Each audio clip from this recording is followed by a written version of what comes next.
tengo la dicha enorme de gobernar en un tiempo en que existen las benditas redes sociales. ¿Qué más le puedo pedir a la vida? Y hoy se habla mucho de que el presidente López Obrador es un presidente que no respeta la independencia porque es muy crítico, digamos, en sus mañaneras en relación con el Poder Judicial, cosa que no es de ahora, así ha venido siendo desde que llegó. Pero poco se dice de lo que implicaba, por ejemplo, un presidente como Felipe Calderón, que amenazaba, que intimidaba, que ordenaba que no se respetaran los derechos humanos, que fabricaba culpables, y un sexenio donde de manera reiterada se violaban los derechos humanos de todas las personas, y hoy viene a hablar de Estado de Derecho.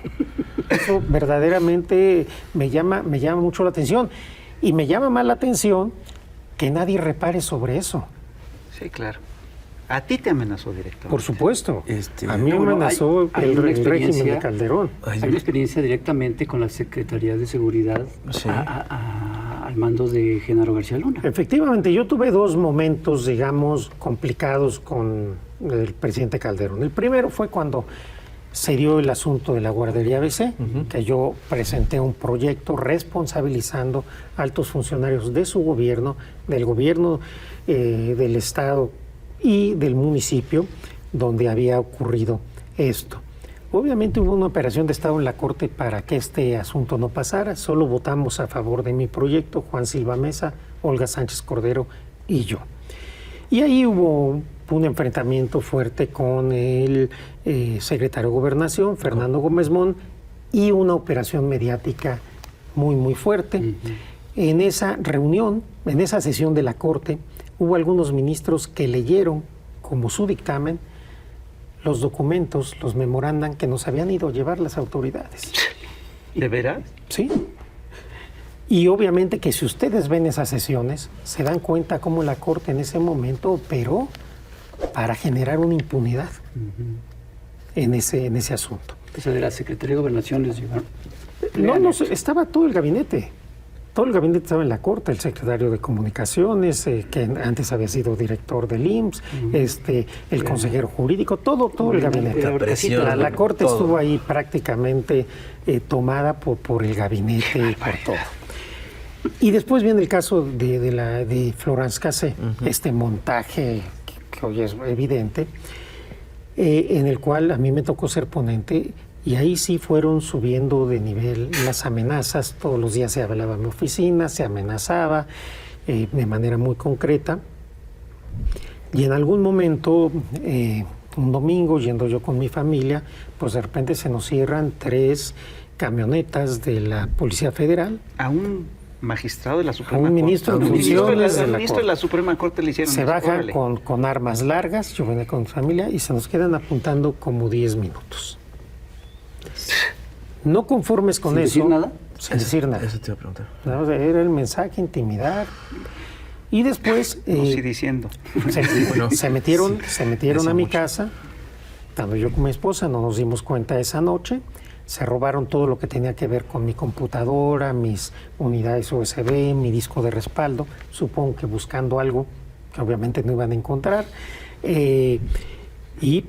Pero allí estaba clarísimo, te pudimos haber matado, nos metimos a tu casa, nos robamos lo que quisimos. Esto a un ministro en funciones es una barbaridad. Nunca había sucedido y es el mayor atentado a la independencia judicial, a la separación de poderes. Totalmente.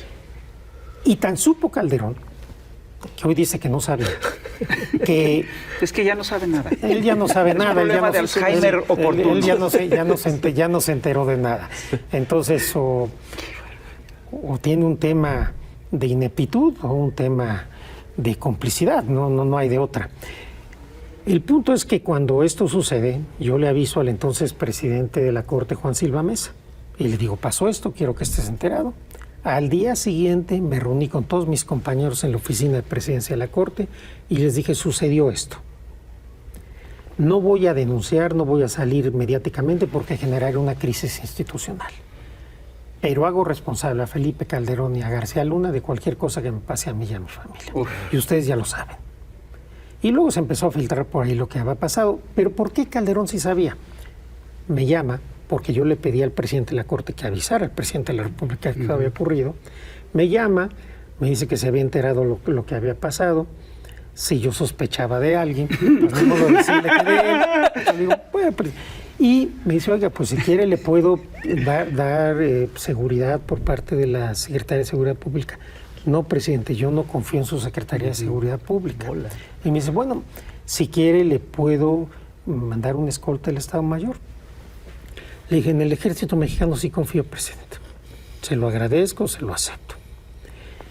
Tan supo que durante 3 meses yo tuve escolta del Estado Mayor Presidencial. El único que pudo haber ordenado, esto tiene que ser registrado, el único que pudo haber ordenado que a un ministro que no es presidente traiga seguridad del Estado Mayor es el presidente. Y eso tan fácil como pedirle información. Por eso desde que yo revelé esto ya no he hablado. Porque sabe, no solamente lo supo en tiempo real. Platicó conmigo, seguramente también se le olvidó la llamada telefónica, pero esto fue algo real que sucedió. Fuerte. Entonces, hay mucha hipocresía ahora en hablar que se afecta la independencia judicial y que si yo fui esto o aquello en mi presidencia. No, yo guardé la dignidad, el decoro, la independencia del Poder Judicial. Ahí están todas las sentencias de la Corte, de las juezas, jueces, magistrados y magistradas que se defienden solas. No hubo ninguna sumisión, hubo una independencia absoluta del Poder Judicial Federal. Lo que sí no hubo fue amenazas, intimidaciones, violación de derechos humanos hacia jueces, juezas, ya no digamos ministros o ministras. Y eso sí sucedió en el sexenio de Felipe Calderón. Y creo que si hubiera alguna duda, pues hoy después de lo que sucedió, sí, después de que ha sido declarado culpable esta persona, pues creo que ya ninguno nos cabe duda del nivel de delincuente, de violador de derechos humanos que es Genaro García Luna y que es extraordinariamente improbable, por no decir imposible, que Felipe Calderón no se haya enterado de nada. ¡Ah, caramba! Yo recuerdo que en su momento, cuando era secretario de Seguridad Pública, Genaro García Luna, pues con la información que teníamos, nosotros decíamos que el gobierno de Calderón era un gobierno delincuencial, no podía ser de otra manera. Ahora ya queda demostrado con este juicio a García Luna. ¿Cómo puede trabajar el Poder Judicial con un gobierno así, con estas cosas que nos estás contando? Yo me he referido que el gobierno de Felipe Calderón fue el crimen institucionalizado. Así es. Definitivamente se dio una violación generalizada de derechos humanos. No había no solo el cuidado de que no se violaran, sino eran irrelevantes. Muchas desapariciones forzadas, mucha gente que fue privada de la vida en operativos. Una guerra absurda en donde casi no había heridos, había solo muertos. Donde tenían un testigo protegido, secreto o anónimo, que había estado en todos los asuntos de todos los carteles, y en la misma persona, que no sé al final si existía o no, era el testigo que estaba en todos los juicios. Pero también una cosa, esto no hubiera sido posible si no hubiera habido sentencias del Poder Judicial que avaló esas violaciones a los derechos humanos. Por eso cuando yo llego de ministro, trato de empezar a hacer diferencia para generar criterios distintos. Y a partir de ahí es que empezamos a tener un debido proceso en México y empezamos a tener resoluciones de la Corte y de los jueces garantistas que protegen a las personas de estas fabricaciones, de la tortura, de tanta injusticia, porque nuestro sistema penal es profundamente injusto. Hay miles de personas inocentes en la cárcel y la mayoría de ellas son pobres.